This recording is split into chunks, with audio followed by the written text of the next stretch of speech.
اور اللہ کے اوپر میرا گمان ہے کہ میرا اللہ، کیونکہ میں پاک دامن ہوں، مجھے کچھ بھی نہیں ہوگا، میرا اللہ مجھے میری حفاظت کرے گا۔ جب خلیفہ ہارون الرشید کے پاس پہنچے تو خلیفہ ہارون الرشید کو یہ سارا واقعہ سنایا۔ خلیفہ ہارون الرشید نے کہا کہ بھئی اس کی پہلے تحقیق کی جائے، کہیں یہ بے قصور تو نہیں ہے۔ اس کی تحقیق کی گئی تو وہ بے قصور نکلا۔ اللہ پر توکل اور اپنے اللہ پر گمان کے مطابق اللہ رب العزت نے اس کے لیے نجات کا راستہ نکالا۔ ہمیں بھی چاہیے کہ ہم جب بھی کسی کے بارے میں کوئی خبر سنیں تو ہمیں سب سے پہلے اس کی تحقیق کرنی چاہیے۔ اللہ رب العزت فرماتے ہیں یا ایھا الذین آمنوا ان جاءکم فاسق بنبأ فتبینوا ان تصیبوا قوما بجہالہ۔ فرمایا کہ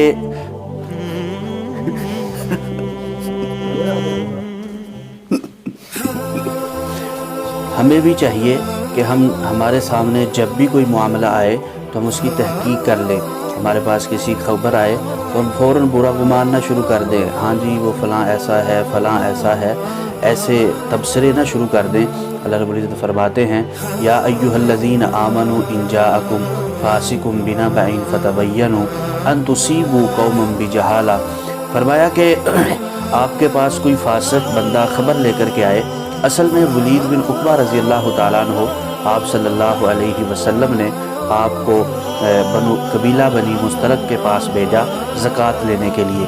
جب اب قبیلے کے قریب پہنچے تو وہاں پر ان کی قبیلے کے جتنے افراد تھے وہ باہر نکلے ہوئے تھے۔ کسی شرارتی آدمی نے آپ کو فرمایا، آپ کو بتلایا کہ بھئی وہ تو آپ کے ساتھ لڑائی کرنے کے لیے نکلے ہوئے ہیں، انہوں نے زکوٰۃ سے انکار کر دیا ہوا ہے۔ آپ نے آ کر کے آپ صلی اللہ علیہ وسلم کو بتلایا تو آپ صلی اللہ علیہ وسلم نے حضرت خالد بن ولید رضی اللہ تعالیٰ عنہ کے ساتھ ایک دستہ بھیجا کہ جائیں، جا کر کے تحقیق کریں، اور اگر معاملہ ایسا ہی نکلا تو ان کے ساتھ جہاد کریں۔ تو حضرت خالد بن ولید رضی اللہ تعالیٰ عنہ نے جا کر کے تحقیق کی۔ پتہ چلا کہ وہ جو قبیلہ بنو مستلق والے نکلے تھے وہ تو استقبال کے لیے نکلے تھے، زکوٰۃ دینے کے لیے وہ تیار تھے۔ تو اس لیے اللہ رب العزت نے فرمایا کہ کسی فاسق کی خبر پر آپ ایسا کام نہ کر گزریے کہ بعد میں آپ کو پچھتاوا ہو، کوئی ایسی لڑائی یا ایسا کام نہ ہو جائے۔ تو ہمیں چاہیے، یہ ہمارے لیے نہیں ہے کہ بھئی ہم کسی کے بارے میں کوئی خبر دے کہ یار فلاں بندہ ایسا ہے، فلاں اعمال کے اندر ملوث ہے، تو ہم کہیں اچھا جی ہم پہلے تحقیق کرتے ہیں اس بات کی۔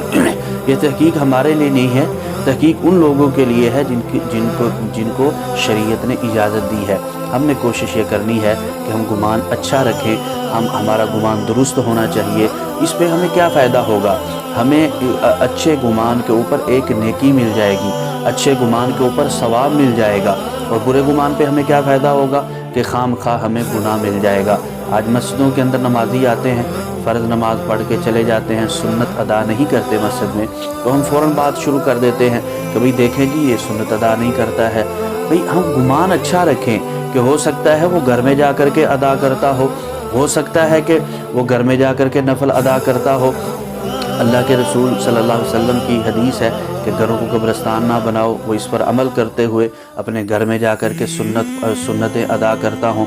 اصل میں یہ ایک لمحہ فکریہ ہے کہ ہم عام مساجد کے اندر جب کوئی نماز، پہلی بات تو یہ ہے کہ نوجوان نماز نہیں پڑھتے ہیں۔ جب وہ نماز پڑھنے کے لیے مسجد میں آتے ہیں، بیچارے فرض نماز پڑھ کے جب چلے جاتے ہیں تو ہم کیا کہتے ہیں کہ دیکھیں جی فرض پڑھ کے بھاگ جاتا ہے، سنتیں نہیں پڑھتا، وہ سنتیں پڑھتا ہے، ہم کہتے ہیں نفل نہیں پڑھتا، نفل پڑھتا ہے، ہم کہتے ہیں جناب یہ شراب پیتا ہے، شراب چھوڑ دیتا ہے، ہم کہتے ہیں سود کھاتا ہے، سود چھوڑ دیتا ہے، ہم کہتے ہیں زنا کرتا ہے، زنا چھوڑ دیتا ہے۔ تو ہم کہتے ہیں کہ جناب ہم کوئی ایسا بہانہ کوئی نہ کوئی اس کے لیے رکھتے ہیں کہ ہم تنقید کرتے رہیں، لیکن ظاہراً ہم کہتے ہیں نہیں جی ہم تو اصلاح کے لیے کر رہے ہیں۔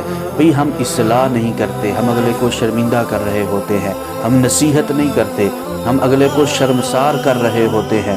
ہم نے نصیحت دیکھیں جو فرض نماز پڑھنے کے لیے آ گیا ہے، اللہ رب العزت قرآن مجید میں ارشاد فرماتے ہیں کہ وہ ضرور بھی ضرور آہستہ آہستہ جو وہ غلط کام ہیں ان سے باز آ جائے گا، ان سے وہ رک جائے گا۔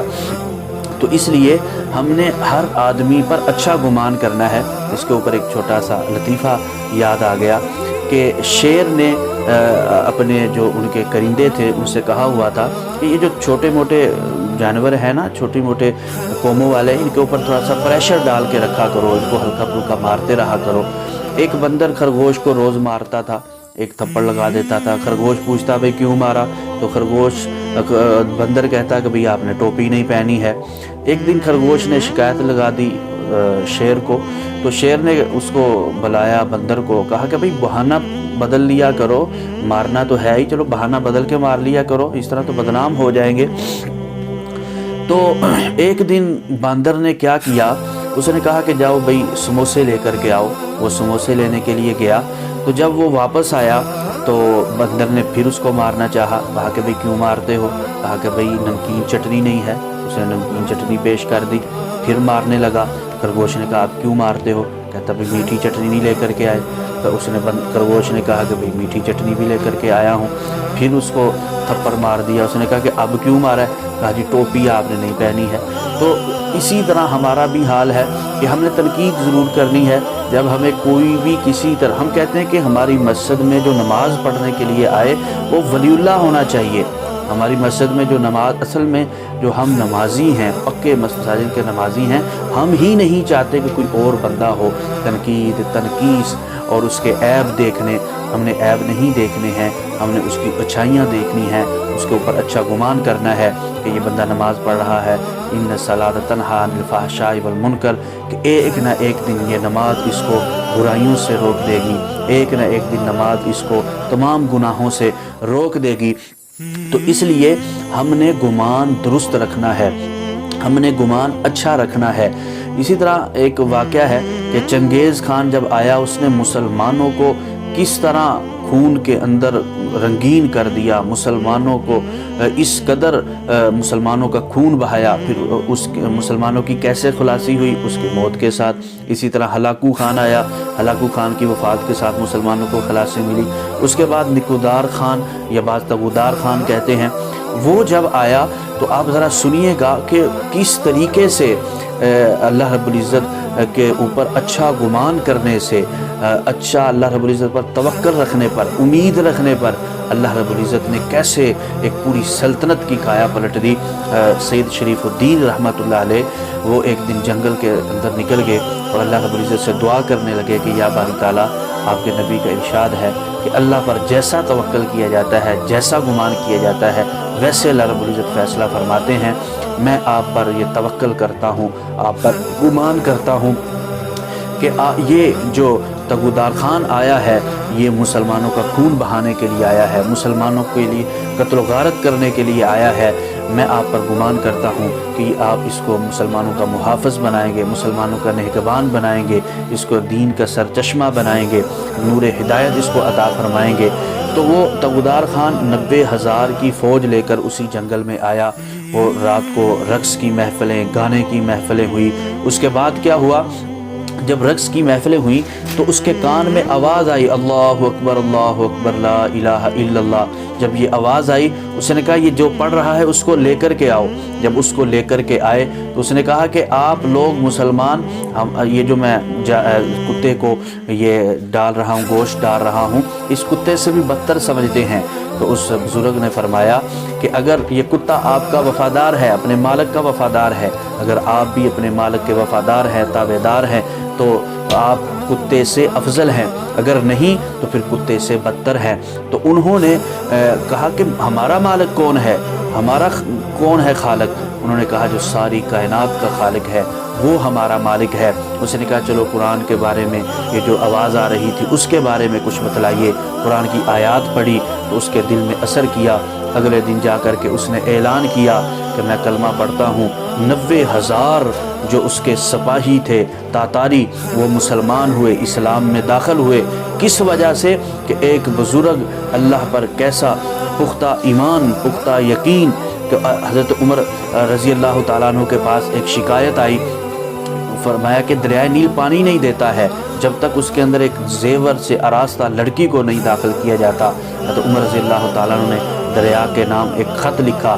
جب حضرت عمر بن وقاص رضی اللہ تعالیٰ عنہ کے پاس پہنچا تو ان کے ذہن، لوگوں کو پتہ چلا کہ ایک خط دریا کے پاس پہنچا ہے، دریا کے بارے میں خط خلیفہ نے بھیجا ہے تو لوگ مذاق کرنے لگے، ہنسنے لگے کہ یہ کیسے ہو سکتا ہے۔